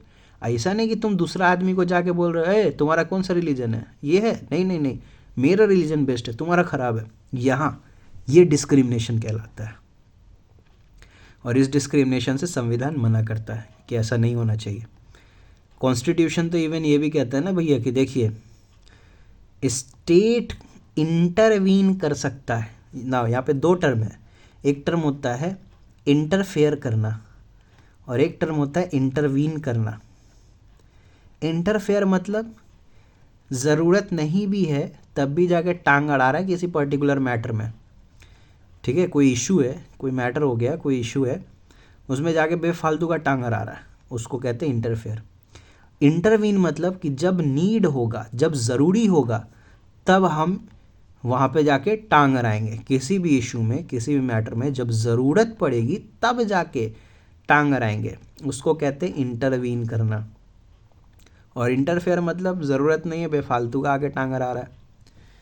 जैसे दो दोस्त हैं, आपस में बैठ के गप्पे मार रहे हैं, ठीक है। अब इनमें आपस में बातचीत चल रही है, तीसरा आके पीछे से, भाई भाई भाई मेरे को बात नहीं सुनाओगे, हम नहीं तुम्हारे दोस्त हैं, हम ये नहीं वो नहीं है। तो इन दोनों की पर्सनल बातें चल रही है अपनी दोस्त लोग की, ये बंदा बेफालतू का आगे कर रहा है, तो ये हो गया बेफालतू का इंटरफेयर करना। अब इन दोनों में लड़ाई झगड़ा हो गया, ठीक है, दोनों दोस्त में लड़ाई झगड़ा हो गया। अब ये बंदा यहाँ पे आके दोनों को समझा रहा है, तो इंटरवीन करना इसको कहेंगे कि जब ज़रूरी था तब आप दोनों के बीच में आए, ज़रूरी नहीं था तो आप इस दोनों के बीच में नहीं आए। तो हमारा संविधान यही कहता है कि जहाँ पे ज़रूरी है रिलीजियस कम्युनिटीज़ में इक्वलिटी बना के रखना, तब इंटरवीन करो, वरना मत करो। जैसे अनटचेबिलिटी ख़राब सिस्टम था, तो ज़रूरी क्या था कि इसको ख़त्म किया जाए, तो इसको ख़त्म करने के लिए हमारी सरकार ने इंटरवीन किया, वरना क्यों ही इंटरवीन करने जाते हैं। समझ रहे बात को। तो कॉन्स्टिट्यूशन में सेक्युलर कॉन्स्टिट्यूशन होना ज़रूरी है, कम्युनल कॉन्स्टिट्यूशन होना नहीं चाहिए, क्योंकि कम्युनल कॉन्स्टिट्यूशन प्रीजुडाइसेस को बढ़ावा देता है, ऐसे ऐसे प्रोपागेंडा को बढ़ावा देता है कि जिससे वायलेंस फैलता है। और सेक्युलर कॉन्स्टिट्यूशन होना ज़रूरी है क्योंकि एक कम्युनलिज्म के अगेंस्ट काम करता है, ये लोगों को इंसानियत सिखाता है। I hope religion and politics भी समझ गए होगे। अब लास्ट टॉपिक है, आधे घंटे की टॉपिक है बस, कास्ट एंड पॉलिटिक्स। आधा घंटा क्या 15 मिनट ही आई होप लगेगा, ज़्यादा नहीं लगेगा टाइम। क्योंकि बेस तो मैंने आपको बता दिया कि किस तरह से सोचना है, थिंकिंग डेवलप करो, ठीक है। पढ़ हर कोई लेता है लेकिन थिंकिंग डेवलप नहीं कर पाता है, और कुछ चीज़ें जिसको आपको रट्टा मारना ही पड़ेगा, क्योंकि भाई बिना रट्टा मारे ना जाके एग्ज़ाम में लिख नहीं पाओगे। जैसे डेफिनेशन है occupational mobility, urbanisation, caste hierarchy, तो इसको तो रट्टा मारना ही पड़ेगा ना, ऑब्वियस सी बात है, ठीक है। चलो, ना कास्ट एंड पॉलिटिक्स। अब यहाँ पे दो चीज़ें होती हैं, एक होता है कास्ट, किसमें, पॉलिटिक्स के अंदर, ठीक है, पॉलिटिक्स में कास्ट चल रहा है, और एक होता है पॉलिटिक्स, किसके अंदर, कास्ट के अंदर। तो जाति पे कहीं कहीं आपस में खुद पॉलिटिक्स करने लग जाती है, और कहीं यहाँ पे नेता लोग जाति के आधार पे पॉलिटिक्स करते हैं। पता नहीं इतनी रात में कौन गाड़ी चलाता है बेफालतू का। देख कितना बज रहा है, 2:36 रात हो रहा है। अब इतनी रात में भी भाई गाड़ी चला रहा है, इतनी रात में भी सुकून नहीं है। सोचो क्या ही बोलेगा ऐसे में आदमी। कई लोग नीट के लिए काम वाम से आते जाते हैं अपना, कई लोग बेफालतू में खाली नाइट आउट करते हैं, ये वो दिस दैट। एनीवेज, तो ये पॉलिटिक्स इन कास्ट, ये कास्ट सॉरी ये है कास्ट इन पॉलिटिक्स, ये सर्कल इन को रिप्रेजेंट कर रहा है, सर्कल इन को रिप्रेजेंट कर रहा है, ठीक है। कास्ट इन पॉलिटिक्स, ये पॉलिटिक्स इन कास्ट। तो इसको समझते हैं अब हम लोग अच्छे से, क्या है ये सब, ठीक है। कास्ट इन इक्वालिटीज़ पहले समझो। कास्ट इन इक्वालिटी, भैया हमारे इंडिया में ना जितना जेंडर और रिलीजन की लड़ाई नहीं है, उतना ज़्यादा कास्ट की लड़ाई चलती है, ठीक है। पानी नहीं पिएंगे, वो बंदा क्यों ग्लास में हाथ लगा दिया, कई मूवी भी बनी है, हमारे देश के काफ़ी महान लोग थे, ठीक है, जो दिलों में आज भी ज़िंदा है। कई सारे लोग ने उनको अप्रिशिएट भी किया है, ठीक है। ज्योतिबा फुले एंड सावित्री बाई फुले, ये लोग लोअर कास्ट की थे, लेकिन लोअर कास्ट को अपलिफ्ट करने के लिए इन्होंने इतनी मेहनत की है ना। मूवी बना है, देखिएगा ज़रूर मूवी को, उससे आपको समझ में आएगा कि देश में जेंडर और रिलीजन से बड़ा कास्ट का लड़ाई चलता है, और हर रिलीजन में कास्ट की एक हायरार्की बना के रखी गई है, और वो कास्ट की हायरार्की आपके काम से डिसाइड होती है, जैसा काम वैसी कास्ट। और ऐसा नहीं है कि ये कास्ट जो आपके काम के हिसाब से फिर बदल जाएगी, नहीं, जनरेशन टू जनरेशन ऐसा ही चला आता है। लोगों की ऑक्यूपेशन तो बदल जाता है, लेकिन लोगों के नाम पे जो धब्बा है ना कास्ट का, वो रह जाता है। डॉक्टर भीमराव अंबेडकर भैया, उन्होंने ऑक्यूपेशन तो बदल लिया, लेकिन जो समाज ने जो कालिक लगाया ना कास्ट का, वो देखने को मिला उनके वर्किंग प्लेस पर भी। काम पे जाते थे ना तो बहुत उनके साथ डिस्क्रिमिनेशन होता था। क्यों?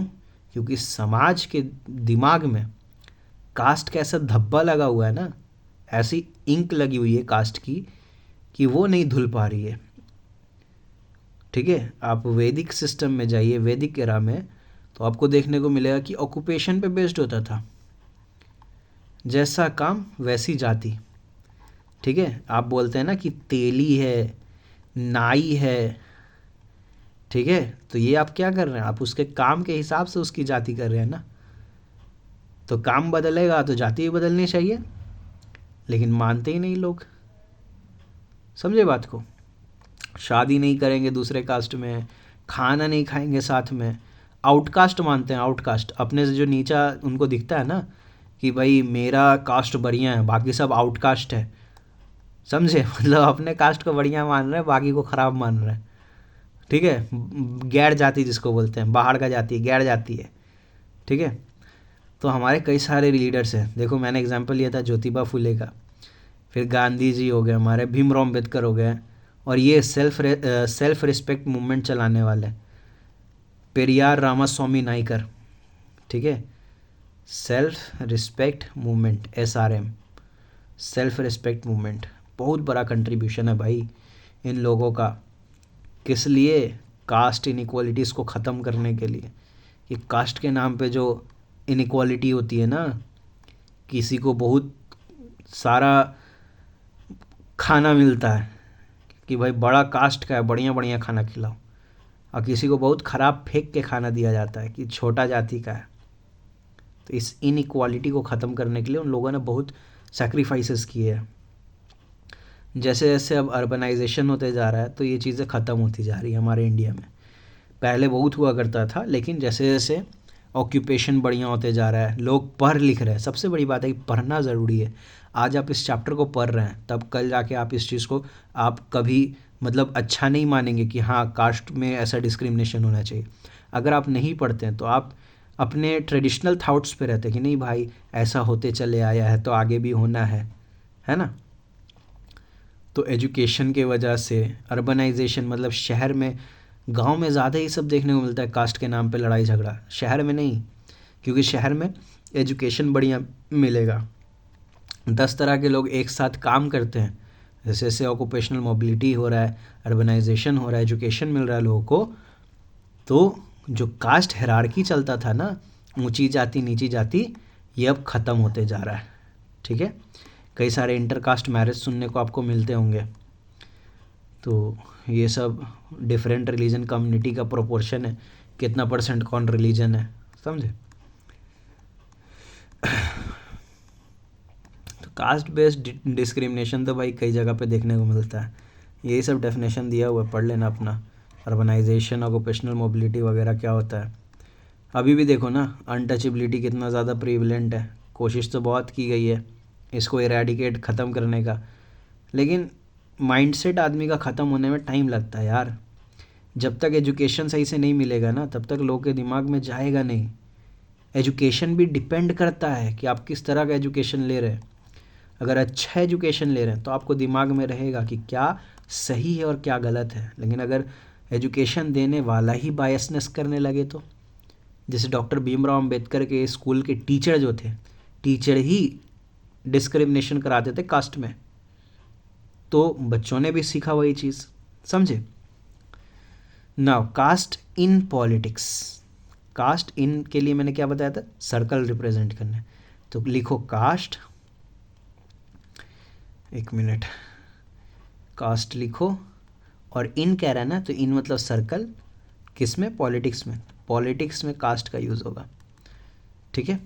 नाउ कम्युनलिज्म की तरह ही कास्टिज्म जो है, ये भी एक तरह का बिलीफ सिस्टम है, मान्यता है, लोगों की धारणाएं हैं। जो एक कास्ट के लोग होते हैं ना, वो लोग अपना एक ग्रुप बना लेते हैं, ठीक है। बोलते हैं कि भाई हम लोग एक ही जाति के हैं, तो हम लोग इकट्ठा वाले लोग हो गए, ठीक है, तो हम लोग एक कम्युनिटी हो गए। तो देख रहे हो कम्युनिटी कितने बेसिस पे बन जाता है। कम्युनिटी बन जाता है भाई रिलीजन के बेसिस पर भी, कम्युनिटी बन जाता है जेंडर के बेसिस पर भी, कम्युनिटी बन जाता है कास्ट के बेसिस पर भी। सोचो कितनी डाइवर्सिटी है हमारे इंडिया में। तो बोलते हैं कि भाई हम लोग सब एक जाति के हैं ना, तो हम लोग एक ग्रुप बना लेते हैं, और अगला जाति का है ना तो उसको अलग रखते हैं, ठीक है, आउटकास्ट कर देते हैं। यही वजह है कि काफ़ी जगह पे मारपीट हो जाता है कास्ट के चक्कर में। पार्टी पटौल हो जाता है कि मेरा पार्टी का है, मतलब मेरा कास्ट का है। उस टाइम रिलीजन नहीं देखेगा क्या रिलीजन है, नहीं है, खाली मेरा जाति का है, ऊंचा जाति है हम लोग सब, यही सब नीचा जाति है, इस तरह से करने लगता है। तो इलेक्शन के टाइम पे देखो, तो जब पार्टी जाती है ना इलेक्शन में कैंडिडेट खड़ा करने के लिए, तो देखेगा वहाँ पे कि उस एरिया में कौन सा कास्ट जो है वो मेजॉरिटी में है। अब देखा कि हाँ कोई पर्टिकुलर है कास्ट ये मेजॉरिटी में है, तो वहाँ से उस कास्ट के नेता को खड़ा करेगा, समझे। Nominate candidates from different caste so as to muster necessary support to win election. तो वहाँ पे देखेगा कि कौन सा कास्ट डोमिनेंट में है, और उसको फिर खड़ा करेगा इलेक्शन जीतने के लिए।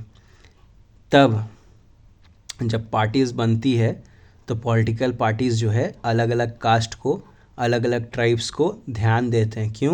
क्योंकि जब इलेक्शन में जा रहे हैं ना वोट मांगने के लिए, जैसे हम किसी एरिया में देखें कि यहाँ पे जो अपर कास्ट है, अपर कास्ट ये डोमिनेंस में है किसी एरिया ए में, तो हम वहाँ पे इस वाले इंसान को इसमें से किसी एक को नेता बना दिए, ठीक है। दूसरे जगह पे बी वाले एरिया में गए तो वहाँ पे देखिए कोई लोअर कास्ट का है तो वो है वहाँ पे ज़्यादा अमाउंट में, तो हम इसमें से लोग को नेता बना दिए। तो अब मेरे मंत्रिमंडल, मेरे सरकार में इसके भी लोग आ गए, इसके भी लोग आ गए। इससे फ़ायदा क्या होगा कि अब जो कानून बनेगा ना, जो एक्ट बनेगा, कोई भी कानून बनेगा तो उस एक्ट में हम दोनों के मेंबर को रखेंगे, क्योंकि दोनों ही मेरे पार्टी के लिए क्या है, मिनिस्टर है, नेता है ना। तो दोनों रहेगा एक्ट बनाने में, तो जो भी कानून बनेगा दोनों के फ़ायदे के लिए बनेगा, समझे। तो इस तरह से पॉलिटिक्स में कास्ट को यूज़ किया जाता है। तो ये तो हो गया पॉजिटिव चीज़। पॉलिटिकल पार्टीज़ और कैंडिडेट कास्ट के नाम पे वोट मांगने लगते हैं जो कि गलत है, ठीक है। कास्ट के नाम पे वोट मांगने लगते हैं कि हम तुम्हारे जाति के हैं, हम तुम लोग को फ़ायदा कराएंगे, हमको वोट दे दो। तो इसके अगेंस्ट में यूनिवर्सल एडल्ट फ्रेंचाइजी लाया गया भैया, 1 पर्सन 1 वोट, ठीक है। देख लो यहाँ पे ये सारा परसेंटेज भी दिया हुआ है पॉवर्टी लाइन से अंदर। यार ये सब नहीं देखता है कोई इलेक्शन के टाइम पे, सवाल ही नहीं करेगा कि हमको खाना नहीं मिल रहा है, खाना दीजिएगा कि नहीं, हमको नौकरी नहीं है, नौकरी दीजिएगा कि नहीं, सवाल ही नहीं करता। खाली लगा रहेगा कि हाँ भैया बताइए हमारे जाति के लिए क्या करेंगे आप, हमारे धर्म के लिए क्या करेंगे आप। खैर यही जड़ है, यही मेन वजह है कि पॉलिटिकल पार्टी भी जो है ना वो आपके इमोशन को यूज़ करती है, क्योंकि आपका खुद का माइंडसेट है वैसा। जब तक जनता नहीं बदलेगा तब तक सरकार नहीं बदल सकता है। सरकार जनता के हिसाब से चलता है ना भैया। हमारा रिपब्लिक गवर्नमेंट है ना, हम लोग के हाथ में पावर है, जनता के हाथ में पावर है। तो जनता बदलेगा तब गवर्नमेंट बदलेगा। जनता कास्ट को इन्फीरियर या लो मानना बंद कर दे, ठीक है, तो सरकार भी मानना बंद कर देगा। Focus on caste in politics can sometimes give an impression that election are all about caste and nothing else. कई जगह पे तो यही चलता है ना, बिलीफ मान लिया जाता है इलेक्शन मतलब जाति, नीचा जाति, ऊंचा जाति, पिछड़ा जाति, है ना। मतलब देखो हमारे इंडिया में कितनी अच्छी चीज़ है, कोई भी ऐसा कॉन्स्टिट्यूएंसी नहीं है, मतलब कोई भी ऐसा सीट नहीं है कि जहाँ पे पर्टिकुलर किसी एक कास्ट का डोमिनेंस हो। जो कैंडिडेट है, जो पार्टी है, वो चाहती है कि ज़्यादा से ज़्यादा कास्ट वालों का सपोर्ट मिले। जान रही है भैया पर्टिकुलर किसी एक कास्ट के पीछे भागेंगे तो कास्ट जो है ना हमारे इंडिया में मोर देन 500 कास्ट है, मोर देन 500 से भी ज़्यादा जाती है। अब लगेंगे अगर किसी एक कास्ट को खुश करने में, देखो अपर कास्ट बोलते हो ना कि अपर कास्ट है, अपर कास्ट में भी बहुत सारे कास्ट आते हैं, सब कास्ट, ठीक है, बहुत सारे सब कास्ट आते हैं, बहुत सारे सब कास्ट, सब कास्ट, ठीक है, सब कास्ट। तो कितने को खुश करोगे भाई, पॉसिबल ही नहीं है कि तुम किसी एक को खुश करो और बाकी लोग को बोलो कि चलो टाटा बाय बाय और तुम इलेक्शन जीत जाओ, पॉसिबल नहीं है। इसलिए पॉलिटिकल पार्टी लगे रहते हैं सबको खुश करने में, ठीक है।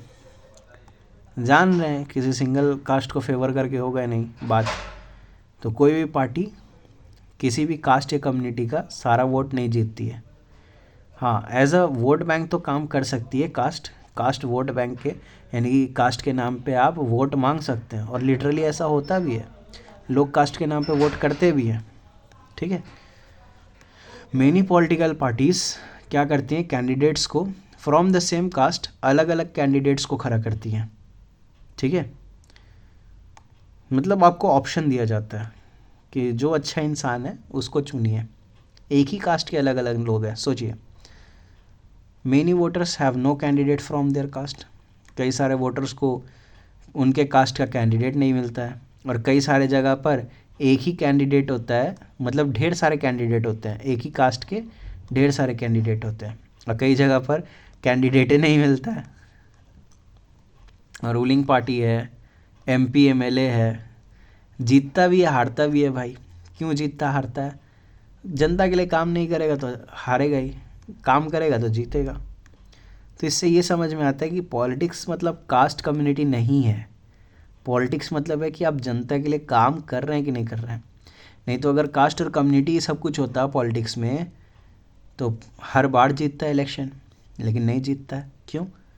क्योंकि पॉलिटिक्स में कास्ट और कम्युनिटी एक इम्पोर्टेंस तो रखता है, लेकिन उतना इम्पोर्टेंस नहीं रखता है। इम्पोर्टेंस क्या है? वेलफेयर, जनता के लिए तुम अच्छा कर रहे हो कि नहीं कर रहे हो। भाई कास्ट से, कम्युनिटी से घर नहीं चलने वाला है ना, देश नहीं चलने वाला है। हाँ, कास्ट का होना ज़रूरी है पॉलिटिक्स में, ताकि जो कुरीतियाँ हैं, जो गलत चीज़ें हैं कास्ट में, उसको ख़त्म किया जाए। रिलीजन, जेंडर, इन सब का होना ज़रूरी है पॉलिटिक्स में, ताकि उनके जो ख़राब चीज़ें हैं उसको ठीक किया जा सके। अमीर गरीब काफ़ी चीज़ें देखी जाती है ना इलेक्शन के टाइम पर। और ये सब क्यों देखा जाता है?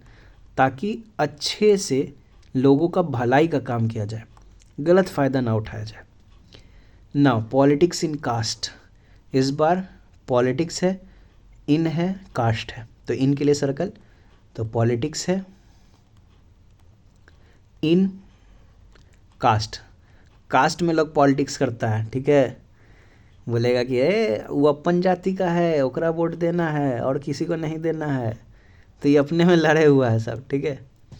तो अभी तक हमने देखा कि कैसे कास्ट और पॉलिटिक्स क्या रोल प्ले करते हैं, ठीक है। लेकिन सिर्फ एक ही तरह से कास्ट और पॉलिटिक्स को नहीं दिखाया जा सकता है। कई दफ़ा politics too influences the caste system and caste identity by bringing them into the political arena. तो जैसे देखो, कई सारे छोटे छोटे कास्ट जो है वो आपस में इकट्ठा होते हैं, इकट्ठा होकर एक ग्रुप बना लेते हैं, ठीक है, और डोमिनेंट होने लगते हैं वहाँ पे। Each caste group tries to become bigger by incorporating within it neighbouring caste और sub caste which were earlier excluded from it. अब कोई पर्टिकुलर बंदा है, वो देखा कि यार मेरा कास्ट के लोग तो गवर्नमेंट में है ही नहीं, तो हम क्या करें, एक काम करते हैं, जो मेरे अंदर जो सब कास्ट है ना मेरे कास्ट में, उस सबको अपने में मिला लेते हैं, ये सबको मिला लेते हैं। अब इससे मेरा एक सपोर्ट सिस्टम क्रिएट हो जाएगा। अब हम इलेक्शन में खड़े होंगे, इन लोग हमको जिता देगा, तो फिर मेरे कास्ट का भी आदमी हो जाएगा गवर्नमेंट में। तो इस तरह से लोग कास्ट का भी फ़ायदा उठाते हैं, ठीक है, कोलिशन बना के, मतलब गठबंधन करके, और पॉलिटिक्स में एंटर करते हैं।